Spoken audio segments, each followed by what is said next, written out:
Welcome. I am the legend, and this is another episode of Ringside. This is just me pretty much talking about the Undertaker Kane storyline. And as many of you know, or as you should know by now, Paul Bearer has returned, and he looks to have aligned himself and brought the urn back to the dead man. It's almost like the urn is Paul Bearer's returned to refuel, re-energize, power up the dead man once again. And am I the only one? You don't hear a lot about this storyline. It's on SmackDown, yes. SmackDown moves to Sci-Fi October 1st, which is this Friday coming up. I can't wait for that because I don't get the My Network TV. I have DirecTV, so I don't get the My Network TV. So I haven't got to watch SmackDown in a while. And I'm excited to see this. I have been watching this rivalry on YouTube right here. So I love this rivalry, but am I the only one that is excited about this rivalry? I think this is exciting. And here's the problem with WWE, I think. I love WWE. WWE is amazing. I grew up with it. You know, Paul Bearer brought Kane in, and Paul Bearer brought The Undertaker in. And, you know, I grew up with everything. You know, I grew up watching Paul Bearer, The Undertaker, you know, Shawn Michaels. I grew up pretty much watching everything throughout the 90s era. And any fan will tell you there is nothing like the 90s. The Attitude Era, the NWO era, and WCW. Any wrestling fan will tell you how great the 90s was, and that is probably hands down the best era in professional wrestling to date. As far as like the Nexus situation, I like the Nexus. I'm liking what it's doing. I think they need to not make Cena superhuman against them, or superhuman period, and now Randy Orton's like a superhuman, which is stupid. But Sunday at Hell in a Cell, you know, you have Wade Barrett versus John Cena. If John Cena wins, Nexus disband. If Wade Barrett wins, John Cena joins the Nexus. What I could see happening right now with the way WWE is John Cena loses, is forced to join the Nexus, and he stays a face, and he just terrorizes the Nexus until they freak out and kick him out of the group and have a final showdown or something like that. That's what I could see happening. What I would like to see happen is the fact that Nexus beats John Cena. John Cena, you know, stays face, is all disappointed, and he turns heel at one of the future pay-per-views, and does kind of what Hollywood Hogan and the Outsiders did. You know, the Outsiders, Hogan turned, and then people started slowly joining the group.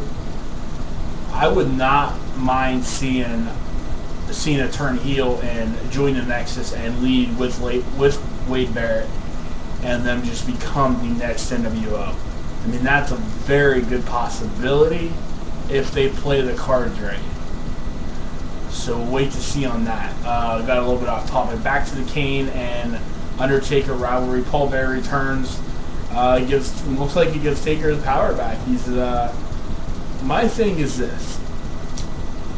People my age, older than me, we know who Paul Bearer is. We remember the 90s, how great they were.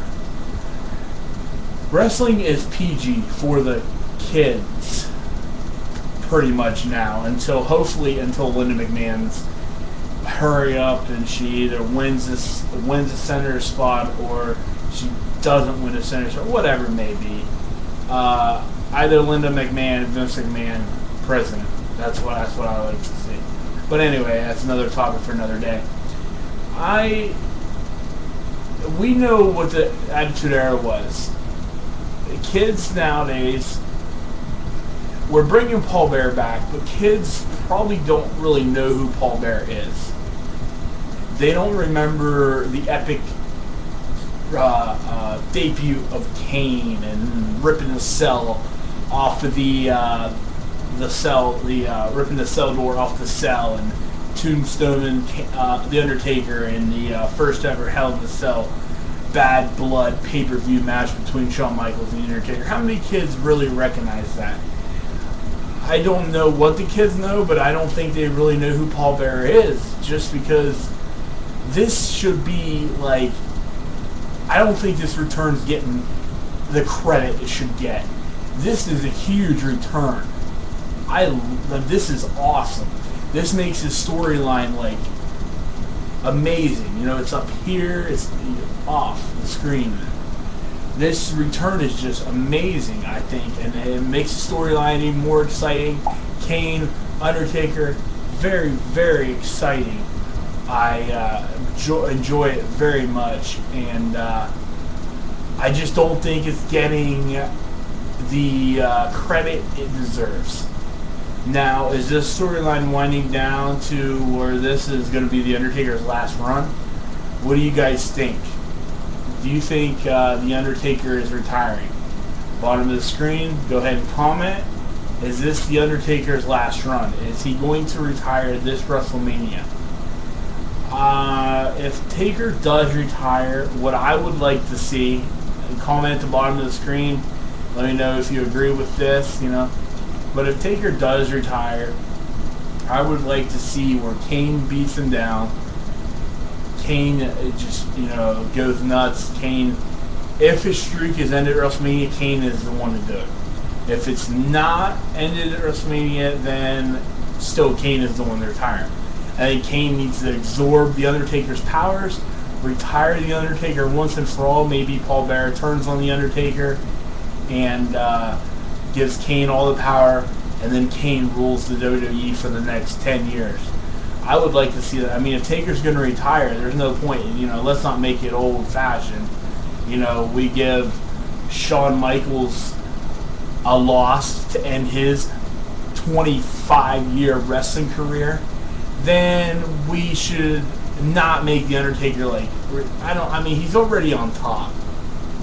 If he's going to retire, let his brother retire him. Let his brother run the company for the next 10 years. Be the next dominant phenom. What I would like to see now that Paul Bearer's back, let's see The Undertaker put his original clothing on. I would love to see the purple gloves come back, the old suit come back. If not that far, at least the Ministry of Darkness stuff come back. I don't like the biker gloves, and he thinks he's a boxer, and the tank top. And as far as Kane, he slowly lost every article of clothing until he's down to a pair of pants only. Let's make this robbery all out. Let's, you know, at this point, Paul Bearer's back to give the dead man the power. He's got the urn. Let Kane go find his mask.